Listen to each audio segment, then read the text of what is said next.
今年 APEC 会议是伫韩国举行，美国总统川普昨暗嘛甲南韩总统李在明见面。韩国随着宣布关税税率，嘛强调讲韩国半导体关税是未比台湾较悬。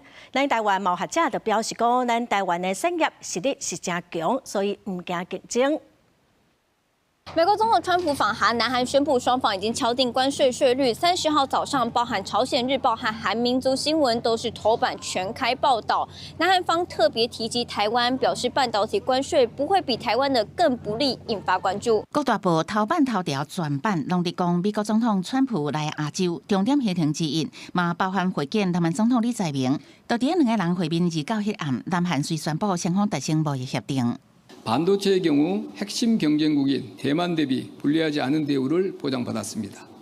이를 통해 우리 기업의 대미 시장 진출 여건을 개선하고 특히 아직 관세 협상이 진행 중인 인도 등 여타국 대비 유리한 수출 환경을 확보하였습니다.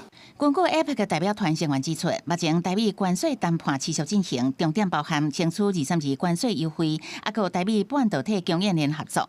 业界分析，若是南韩半导体关税条件无较差，将来台韩同款半导体商品输往美国，台湾可能面临甲韩国共税率，或者是乐观看台。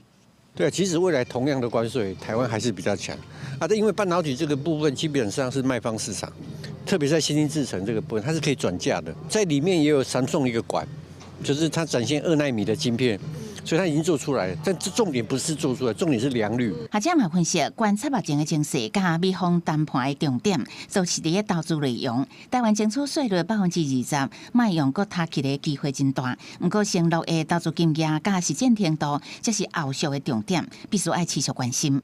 公视新闻采访报道。